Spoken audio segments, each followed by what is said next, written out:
Hello, everyone. This is Senator Saud Anwar. I wanted to talk about flavored vapes. For the past 2 years, the legislature has been trying to ban the use of flavored vapes in our state.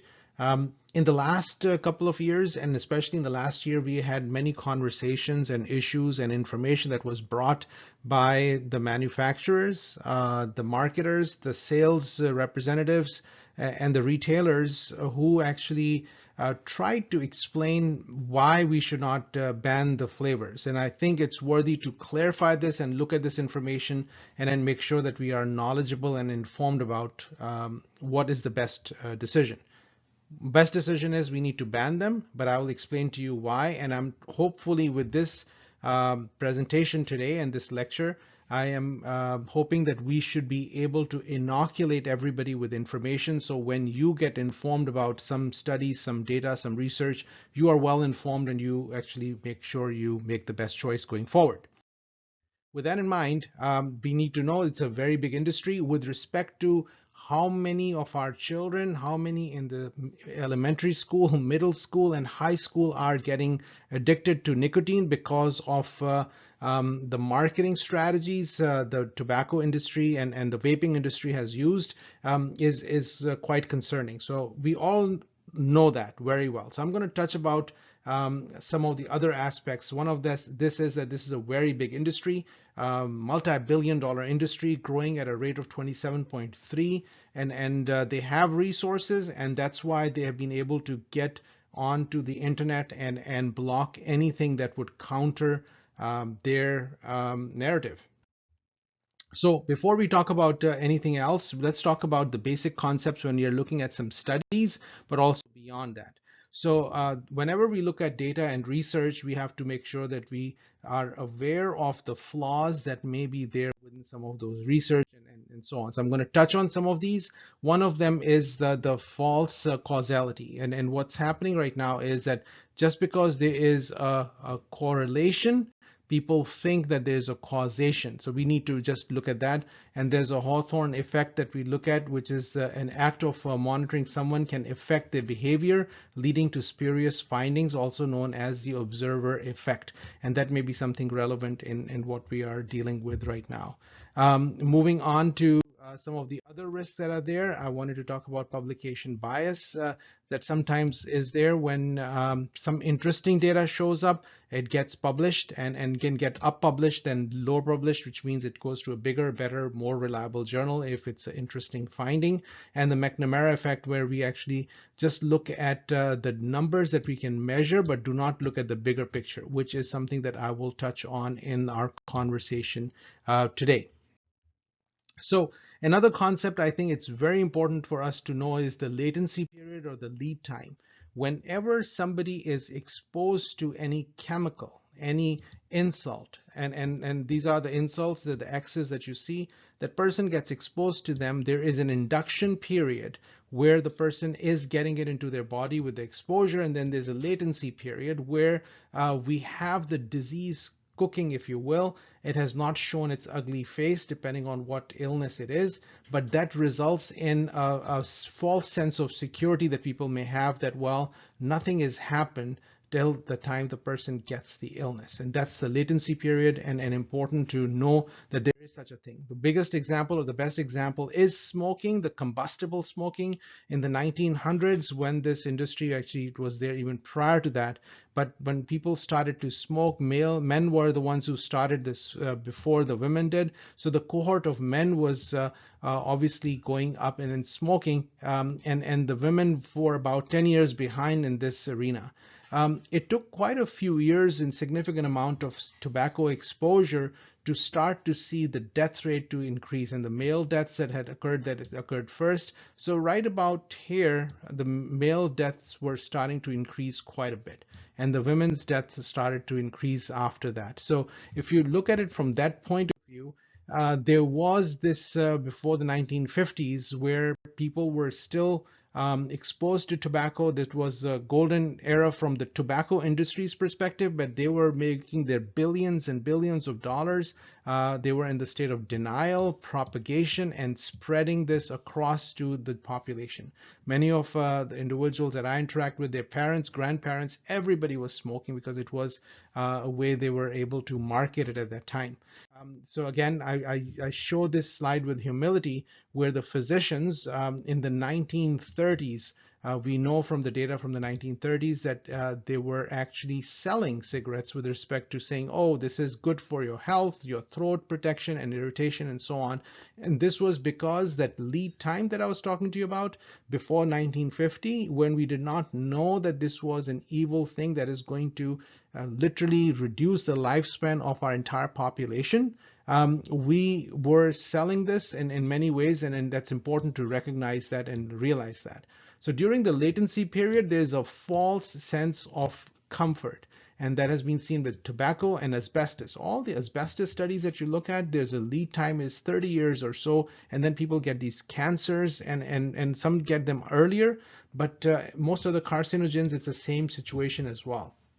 So right now we are in the latency period for some of the things with the tobacco. This harm reduction policy that is being propagated, we don't know. We know that there are carcinogens that are being inhaled by our youth. We know that there are carcinogens that are being inhaled by others.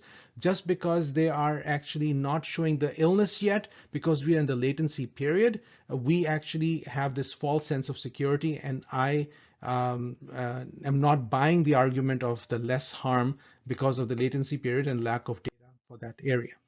So in the last year, what had happened was almost every single time there was a conversation, whether it was somebody who was in the retail industry, whether somebody who was in somewhat of an academic situation, or somebody who was in the vaping marketing strategy, they used this research letter from the 24th of May 2021 that was published in JAMA. And the way I put this in my note over here is that almost all the arguments used by the producers, marketers, retailers, and users include this one single paper published in JAMA as a letter as to say that, well, if you ban flavored tobacco, flavored vape, sorry, and flavored tobacco, the cigarette smoking, combustible cigarette smoking would go up, and people wrote nasty stuff to me and to my colleagues and saying, oh, you're going to kill our children if you stop the this product. And I think it's worthy to go a little deeper because people have made it in a very simplistic fashion. It's worthy to look at this. And this was published. And in the end of this small letter that was published in JAMA, it says that the study this study's primary limitation is generalizability. I'll repeat that. The study's primary limitation is generalizability. And we'll talk about the fact that while that is the limitation, it has not necessarily been used. What the study was showing was that if you looked at the data for San Francisco in 2018, a law was passed in the middle of the year that there is going to be a ban of flavored tobacco and flavored vapes and flavored tobacco both. And this law passed, thankfully. There's smart people there. And as soon as that law was passed, the tobacco industry put in about $12 million to try and block it. And they moved towards a referendum. They were able to get enough grassroots mobility to get signatures to actually have a referendum. And thankfully, they lost the referendum as well. And when this law was enacted in 2019, that is when I think this youth risk behavior survey that is done every odd year, that was performed, and this is what was used, and this youth behavior survey was used to say that, well, there is an increase in the combustible cigarette use, and because there's an increase in the combustible cigarette use, that single data point in a single letter has become the source of information and marketing and strategy for the entire vaping industry. So that's why I think it's worthy to look at this and ask ourselves a few questions. It's worthy to ask ourselves some questions. One is timeline questions. When was this study done? When was the youth risk behavior survey performed? And when was that ban that happened occurred? What were the sales data in San Francisco? If the combustible tobacco increased, did the sale increase? And single data point, I think I made that association, the point already.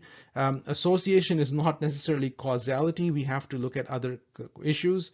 When there's a questionnaire-based data that is used in a very public battle, where the marketing that was performed by the tobacco industry, but some $12 million just on the marketing, getting the referendum, and then multiple fold more that were used. It changed the game quite a bit, and that resulted in the referendum. So anybody filling questionnaire when you are bombarded with information through social media and beyond, that is going to impact how people and children are going to reflect in that questionnaire.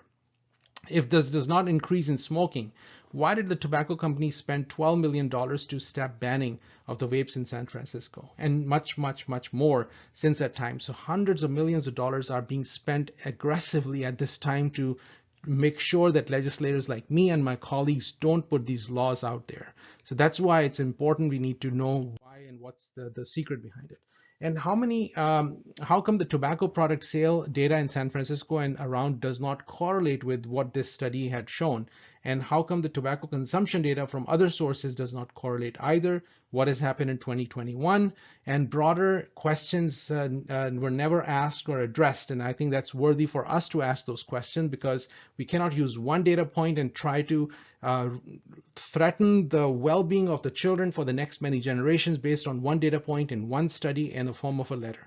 And that's why I wanted to have this conversation, make sure that we are, as people, inoculated against that data being used to propagate more vaping, which is what is happening, unfortunately, as I showed that even Yale website is getting links into ways that is not, in my way, not representative of what the study showed.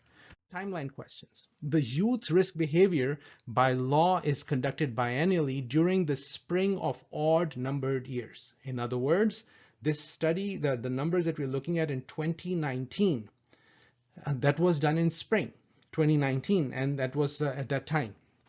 Important to note that. And the San Francisco Department of Public Health began formal enforcement in April of 2019. So hear me out. So the law was passed in the middle of June. There was a fight, there was a referendum. Thankfully, the referendum was lost. When the referendum was lost, the law was enacted in beginning of January of 2019. And the enforcement started in April of 2019. So studies done in spring of 2019, law enacted in 2019 April, started in January, and right off the bat to say that that time correlation is not even mentioned in that study makes me quite fascinated. So I think it's worthy to look at the timeline. That should give us a pause to put so much value in that study. Next is correlation is not causation. No brainer. It's when there's a sun that's out there, people buy ice cream. There's a sun out there, people get sunburn. Does not automatically mean that ice cream is causing the sunburn. There are other answers to what has been theoretically seen. It's worthy to look at it, and I will try to touch on that in the conversation as we move forward. And then I look at the Yale University website, where there's a link to the vaping post that is a name of a post, the pro vaping industry, that is linked from Yale website, which actually is talking about proposed ban on flavors in Denver could be amended. And this is fascinating that one study is being used and one part is being used, and even the Yale is linking to the vaping sites or vaping pro vaping sites to try and change some of this. But in this, what I saw was that one of the researchers, Dr. Friedman, concluded is what they are saying in that vaping site. And this is, of course, linked to Yale through her page. So, but the word conclusion is now being used as opposed to being a limitation in a single point based study.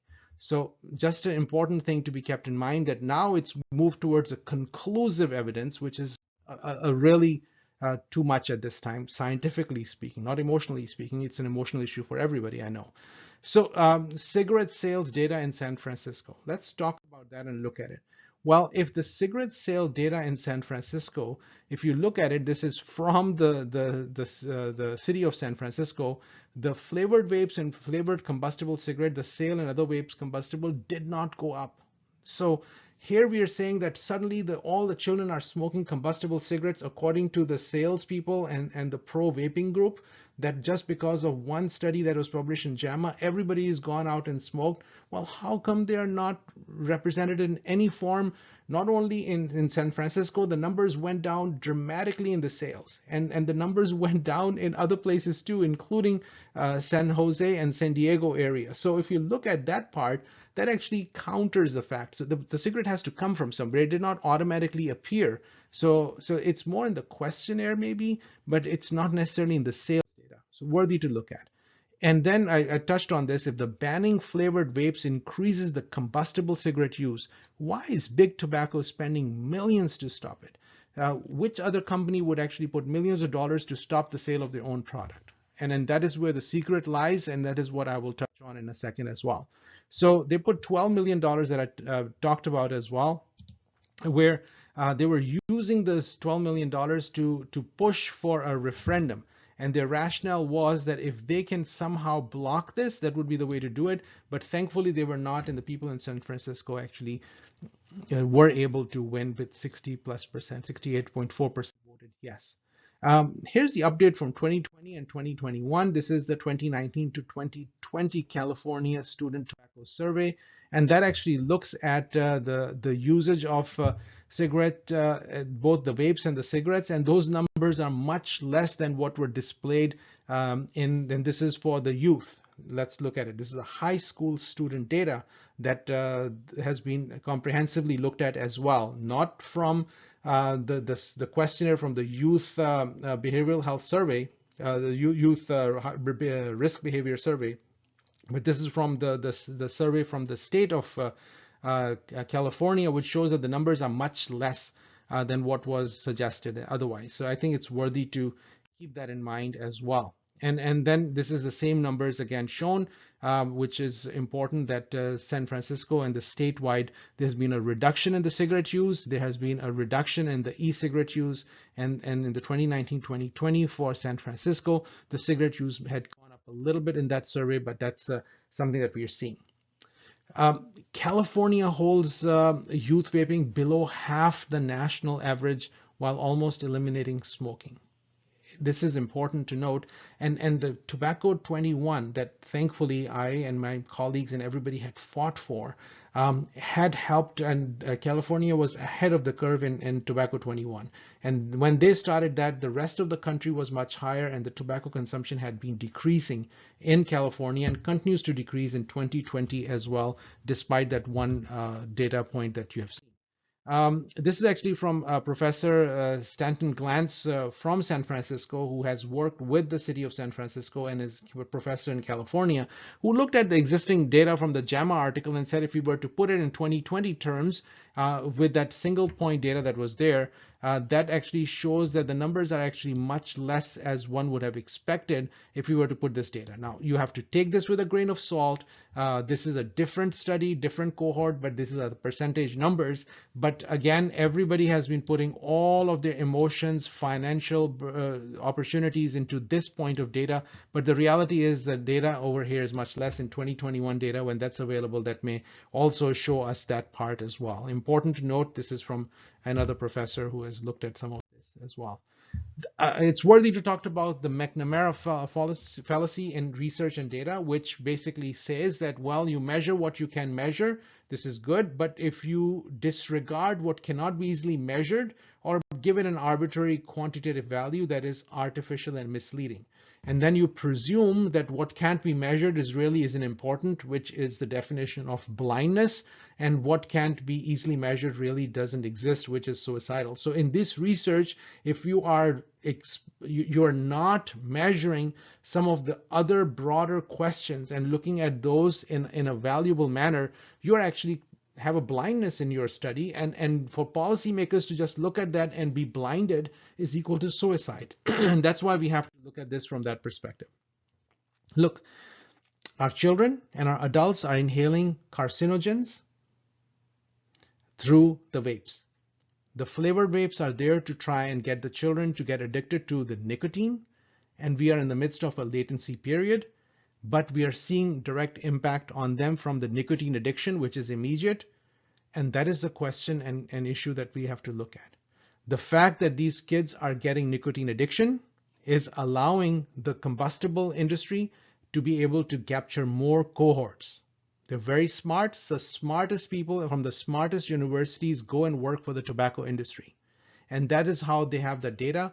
They do not share it, but they have their actions. And that's why they're pouring millions and millions into trying to block all of these laws. And they're going to do the same for Connecticut. And I say, bring it on. And I'm trying to inoculate our community from this at this time with my conversation as we speak. The other part is we lose cohort after cohort. I have a beautiful slide I want to share with you, and I'll just try to explain it right now.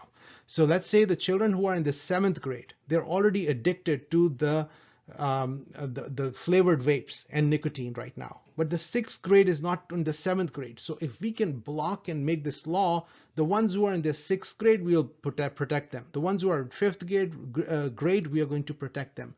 And similarly, 4th, 3rd, 2nd, 1st, kindergarten, we'll be able to protect the next many cohorts if we actually pass this law. But if we do not, then the next cohort comes in and they will say, oh, well, just because they're on-ramped now that we cannot stop this. So that argument is flawed. So we have to keep that in mind. What they're trying to sell you is that if you are going to block the sale of this vaping product, you're going to cause the combustible to go up from one data point, and they're trying to get more of our children addicted to it. That's why this is a problem. The ones who cause this crisis, they benefit from it. And we are trying to listen to the data, and their support right now is not very smart.